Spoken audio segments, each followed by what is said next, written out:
On to go. This episode of Meet Me for Coffee is brought to you by Chatter 365, an awesome messaging app that allows you to have meaningful conversations. It has anti-trolling software, which means, you can't harass the other person. It's strictly business. It's strictly a great conversation, and it has auto-translate as well. You can talk to someone in Spanish. It'll automatically translate to them in English if they are English, and vice versa. Chatter365.com or wherever you get your apps for your iPhone or Android phone. Today I got Nova Rex star bass player Kenny Wilkerson here. How's it going, man? Hey, George, how are you, man? I'm here to meet you for coffee. I actually have my coffee cup going. So is it black coffee? I already had a few cups earlier, so I've been up for quite some time. So no, it has to be black coffee because if I would have put cream or sugar or something in it back in the day, my old man would have smacked me in the head. Yeah, that's the only way to drink coffee. I really believe that. Just from experience, having coffee with cream, it's like twisting a towel, it's like your stomach just wrenches out and it's time to run. But actually, have you ever seen Ozzy drink coffee before? Ozzy Osbourne? I actually have not. He pounds it like in one shot. Oh, just the whole thing. Yeah, he asked for black coffee. He was on this one show, not the Osbournes. It's like the one where Jack and him go on like a trip. Right. And he stays at some family's house. And what happened was he's like, I'll get black coffee. And they give him the coffee. And he just chugged it. It's like, holy shit, man. Like, well, I think everything Ozzy ever drank, he probably chugged. I think he only has one speed. Yeah. Well, David Lee Roth always said, beer, I learned to chug it. And whiskey, I learned to sip it. So you choose the way you want to enjoy it, but I will tell you the best possible way to enjoy your beverage. And I guess I started chugging beer, not like a whole bottle in one shot, but just take a massive swig. That's how you're supposed to drink it, man. That's how you're supposed to enjoy it. Right. And, you live the rock star life with Nova Rex, 35 years, man. Like, how do you keep it together? Oh, it's, well, now I take vitamins, I get more sleep, and I stretch. And that's not even a joke. Last time I did a gig, well, it wasn't the last time, but a few times ago, I didn't do anything. I just jumped on stage and went for it, right? Quick, a festival type thing, and got up there, and I was in the first song freaking cramping. I'm like, damn, it sucks getting old. Oh, I know. And one of my first shows back in quite some time, I don't play in a band anymore, but like, you get like the carpal tunnel, you play bass, or it's like your hands cramping up, and oh man, like it's a great feeling. I have to warm up now. I have to do my little scales because if not, you could be 3 songs in it and your fingers are like, ain't working. Is that because the adrenaline, you think, or? I just well, the adrenaline's probably from just jumping on stage, but I think it's like anything. You gotta stretch a little bit. I mean, especially the older you get. I mean. I think when I was younger, I probably could have. And plus, back in the day, we were playing a lot more consistent gigs, back to back to back to back to back. So if anything, you want a day off.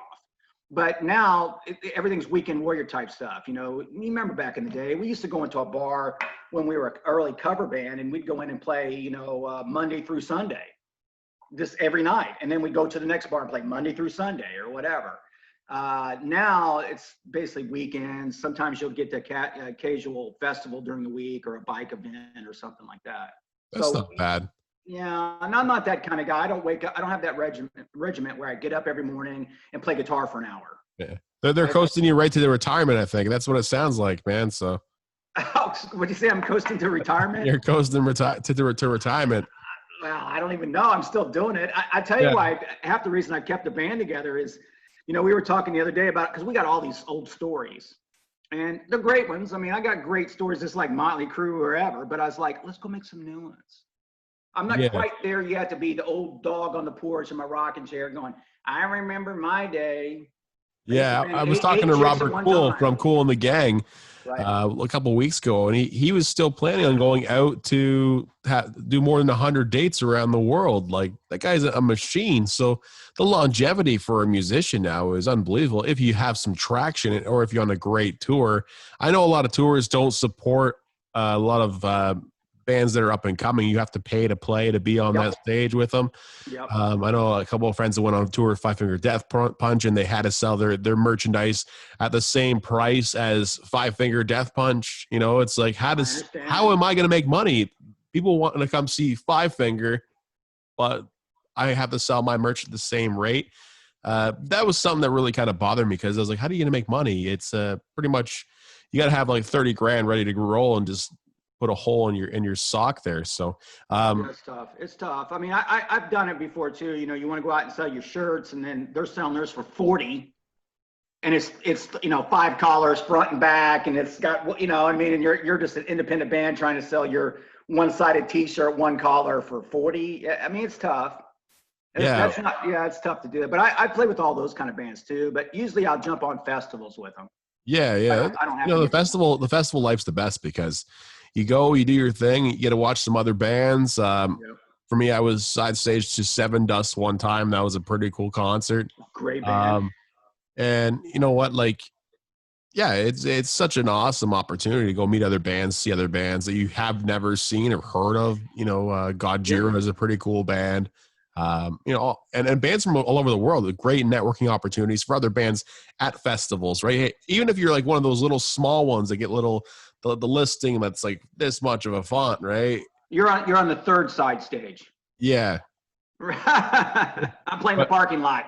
Yeah, I'm in the parking lot, or I'm in the car basically listening. But yeah, so you had quite a successful career, 35 years. What kind of guitar do you play? Like, it's pretty shiny. It's pretty unique. Well, the gold one that I've had for a long time was, I had a sponsorship with G&L. So that's a G&L. And then the new one I got, that is the craziest story. A guy reached out to me and says, "Hey man, I know you play bass. I make bass. I make basses myself." And I was like, "Okay, cool." And he says, "I want to send you one." And I'm like, "Okay." You know, no strings attached, right? So there's a new company I'm playing now. It's called Dudicus. Dudicus. Where are they from? They're out of like New Jersey. It's like they're handmade basses. You have to check it out. They're monsters, dude. They're really, really nice. I still favor the G&L because it's my baby, and I've not had a lot of babies over the year. I had early on in the 80s, my first endorsement was Ibanez when they first came out back in like 87, 88. And that guitar I had for a long time. I had a bunch of them, but as musicians go, you end up selling them off to eat one week or whatever. I don't need 5 Ibanez's. But the last one I had is in my hometown museum up in Indiana. They got it on a glass display, and I let them have it. I used to beat it up and stuff. It's total rock and roll. Then I got the G&L in '99, and then I just got the Dudicus last year. That's pretty cool. I play Fender exclusively, so like, although there's been a couple other ones that pique my interest. Like, there's one company called Dingwall. I think they're out of Canada here, and they got fan frets where it's like everything's kind of, all the frets are on a bit of an angle, but it fits with the way you actually are supposed to play. Right. You know, and then there's the DFX, and I play with a dark glass pedal. They're a company out of Finland that, you know, it's a preamp or distortion. Now they have a head instead of a pedal, so it's pretty cool. Everybody has their own unique sound. But there was a project that you embarked on. Is it Rockin Recipes for Autism? You created a book. You're an author of that book. Yeah, that looks pretty good, man. Like, I'm looking at it right here beside me on a digital copy, like you sent me. And all these artists, like there's one Frankie Banali right now is not doing too well. He's the drummer of Quiet Riot. That's something I have to say. I met him. I played with him a few times. I opened up the show for his band. Great guy. I hope that he recovers fully. I know 100%. Now is a horrible time to go through all this too, right? Great guy, man. Solid drummer. And I have a cool story. I was playing at the Rock Pile in Toronto. I know where it's at. Yeah, and I was in there watching them do a sound check, and this guy comes in with like a stack of records. And what happened was Frankie Banali actually played on all those records, like Billy Idol, Mone Mone. There was just a stack of records that he played on, and I really didn't know that much about Frankie. And I got to meet him, and he loved my Anthrax shirt that I had on, man. Like, you know, the, what's it called? I forget what the Anthrax record is, but it's the one where the guy's getting punched in from the back of the head or something like that. Right. He was a great guy, an amazing musician, just a solid drummer, man. I can't even believe how much of a solid drummer. You don't find too many of those anymore. But yeah, like at damn near 70, by the way. yeah, and it's very hard to sustain being a drummer at that age, right? Well, I guess the music he's playing is not too physical, but if you're Lars Ulrich or something, you're bound to miss a beat, and that's okay. I know a lot of people give him a lot of slack, but anyway, back to Frankie. His recipe: pumpkin ravioli with gorgonzola sauce, the Francesco. I don't know what's up with people in pumpkin, man. Like, I tell you what, I don't mind a pumpkin pie once a year on Thanksgiving or something. Yeah. But I'll be honest, I have not tried that one yet. I haven't made that commitment on the pumpkin. But a lot of these guys are cooks and chefs, and a lot of them own restaurants. If you go back, you'll see where Ron Keel had this fair-winning chili that he had it in a fair or something. I'm good friends with Phil Sasson. Well, good enough, and Phil owned restaurants. I mean, then Mark Gus from Trickster, same thing, owned restaurants. So a lot of these guys, like I said, my last one that I got in the book was we played a year ago this week, I think, at Rockin Rivers Festival, and we opened up for Don Dokken and Zach Wild. That was the order, and we're eating dinner with Don, and Don's like, "I cook."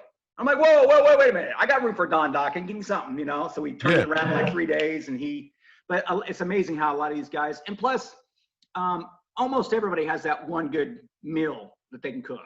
I mean, every guy should learn one meal just to get laid, right? I mean, let's be real. Very true. Something for somebody, right?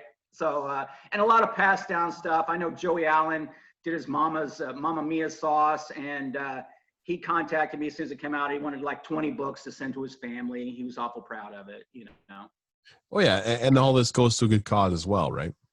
Oh, it goes to a great cause. What happened was, again, I had a radio show a couple years ago, and I used to just do a Sunday night radio show interviewing guys like Jack Russell or Bill Everty, and somebody gave me a recipe. They were in New Orleans, and I just came from there. So when I got the recipe, it kind of became a thing. So then I started collecting a few. Not that I'm a cook. I just know how to eat, But I started collecting them, and then I met this charity called We Rock for Autism out of South Florida. I've seen them at festivals a lot. A lot of people knew him. A lot of the bands around him kind of was involved with him. And he explained to me his situation, why he started the organization. And the money that they do is for obviously awareness and for music therapy, which is completely in our wheelhouse. So then I had some recipes. I had the charity. I buckled down on it, had to raise a lot of money, which I only, got part of it. But I ended up making the thing happen. And so there you go, in the middle of a pandemic. Oh, absolutely. And now is a great time to learn how to cook too, because things are getting a bit more expensive to go out. I noticed that groceries have gone through the roof, but doesn't mean you can't go out and try and make pumpkin gorgonzola or the black bean burger that's made by Ricky Rocket from Poison. Like, how'd you get that guy? Well, I will say there's 57 rockers in it. I personally knew 54 of them.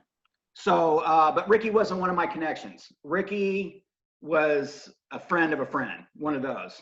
But majority of them I knew, just over the years, played on the road, obviously had the radio station. I've interviewed a couple of guys. So I didn't call any managers, any lawyers, any record labels, because that's just a bunch of hoo-ha at that point. And I just asked who wanted to be involved in it. Well, I mean, like even Steve Lukather from Toto has a pretty interesting one. He likes to serve up a Snicker bar, and what is it? He just likes to go buy one pretty much. That's pretty cool. Buy a Snicker candy bar, open the wrapper, take a bite out of autism. Yeah, that's pretty cool. Well, what happened with Steve is Steve just said, "Look, Kenny, I am not a cook on any level, but I have a young son that's got autism. I totally support the organization, and with Steve's humor, that's how Steve is." Yeah, exactly. Go buy a candy bar, but other than that, it's pretty legit. A lot of people ask me, are they just a bunch of, like I got Chip from Enough's Enough, and everybody's like, is there weed in it? Is it a weed cookie? Is it a weed cup? No, I'm like, no, these are legitimate cooking food. He's doing chicken nuggets of some kind. So, well, a lot of these rockers, they probably eat like garbage on the road now. Well, I think what it is for me is most of these rockers, you think back in the 80s were probably doing drugs and running around and being crazy. And now, older, they have families and they make pancakes for their kids. And they're artistic enough, so a lot of them kind of have that in them to cook. Yeah, I was talking to Stephen Perkins from Jane's Addiction, and he said that, now it's more about being a dad and playing music, and that's it. You can only have the two things going on, right? It's pretty cool though. Like, I mean, knowing how to cook is good. It gets you laid. We always say, my friends and I would say, every time, if you make her a lobster, you're getting laid for sure. Right. Although it's easy to make, obviously, you just boil it for a couple of seconds, it goes red, and it's like, okay, well, let's take it out. Hopefully, she doesn't puke. But yeah, like you're right. Like, these musicians, they went through it all. Ray Mayorga's in there as well. He's a drummer for Stone Sour and now Hell Yeah, right? A pretty good replacement for Vinnie Paul, though he'll never amount to being anywhere close to it. But he's such a good drummer.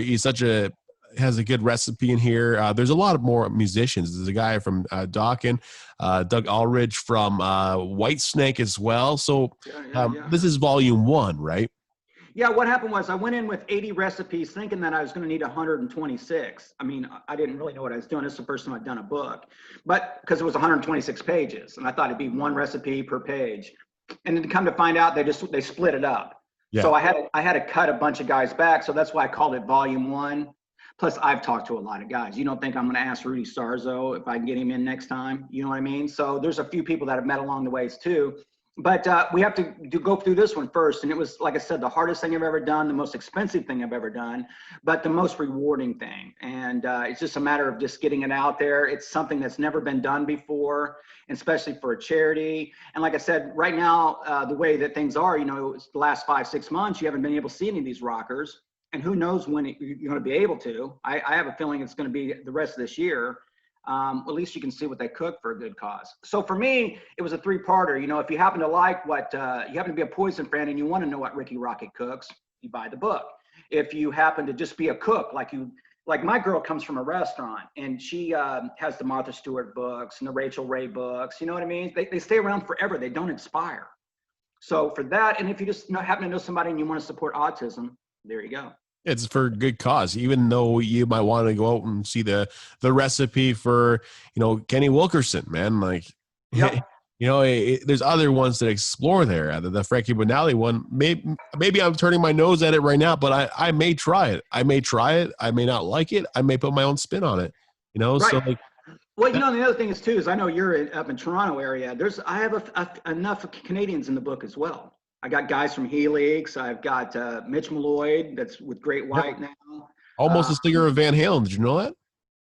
Believe me, he'll tell you about it if you don't know it. You know what I mean? But yeah, I do remember the story. I was talking to Kenny Aronoff, and I told him that story, and like he was holding his head, and I was like, "Are you serious?" Like, and then he went on to tell me another story about it was like Bruce Springsteen or John Mellencamp or something, the exact same situation, right. Hiring somebody, and then all of a sudden they don't hear nothing from them. So like, if you're listening right now, which you probably are, because it's an awesome podcast, Mitch Malloy was originally tagged to replace David Lee Roth and Sammy Hagar, wasn't he? And then after he got hired. I don't remember if it was before Sammy or after Sammy. Honestly. Yeah, so he got hired. He was told he had the job. He flew down. He jammed with them, whatever, and then he heard nothing. And then all of a sudden, Van Halen shows up at the award show with David Lee Roth, and it's like, what the hell, right? And that was the end of it. But he's such a good singer. Yeah, and obviously a great front guy, and has some of the best hair in rock and roll, by the way. Absolutely. But I just seen him not too long ago. I did a festival up in Bowling Green, Kentucky, again about a year ago, and it was them. Who was it? It was Great White and Jackal. That was the two headliners there. Yeah, but nice guy. But I think I did see that documentary on him. Didn't he have like a little 20-minute YouTube doc on it, or he wrote something up on it? So I knew the story. You know what I mean? Yeah, it's you think you get your big break, and then all of a sudden it's gone, right? Well, that would have been my dream back in the day. David Geffen walk out to you and said, "I'm going to make you the next Van Halen," and then he freaking dies in a car wreck the next day. That would be my kind of love. Yeah, exactly, man. It must be so frustrating. I'd love to have him on the show just to talk to him about this stuff, right? But yeah, how do people get this book in their hands? I know, is it on Amazon or?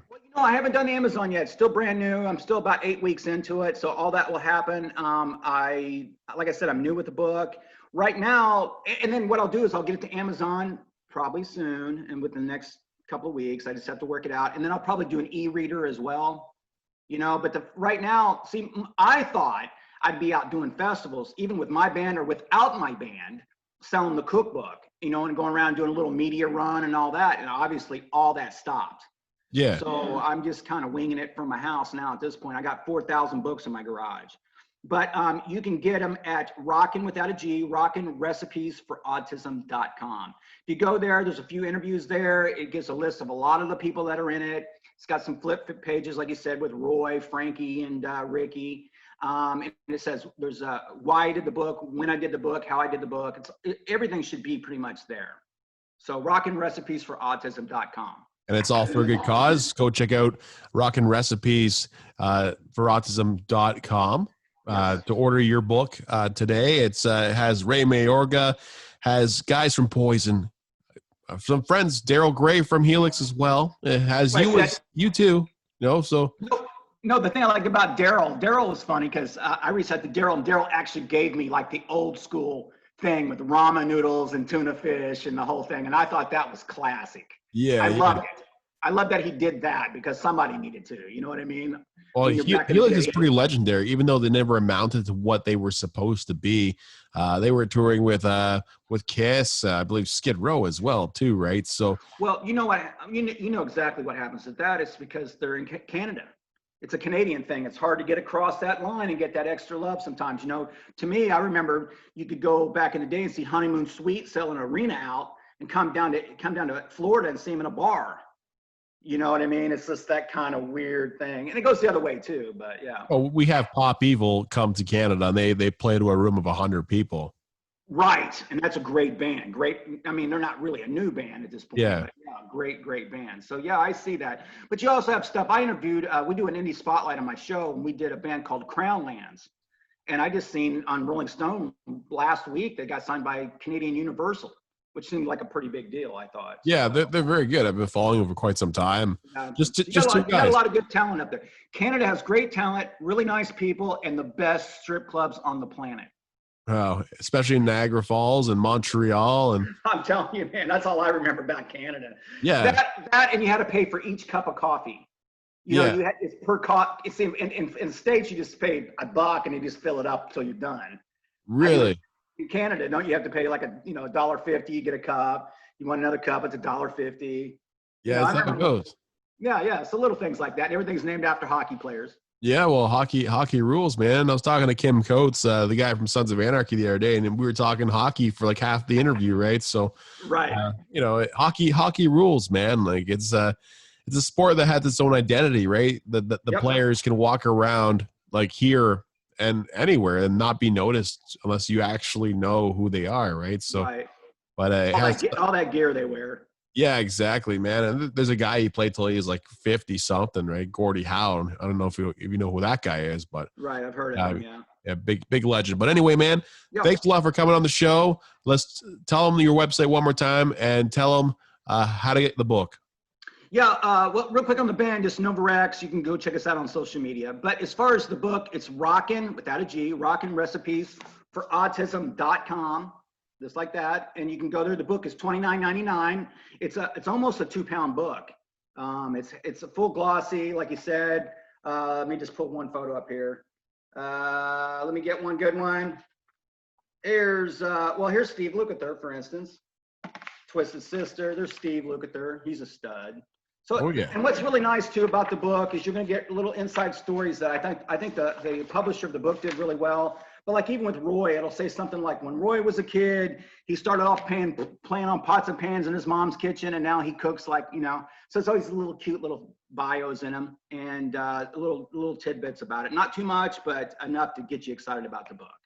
Well, I appreciate you coming on the show, Kenny. It's Kenny Wilkerson from Novarex, and now Rockin Recipes for Autism for a great cause.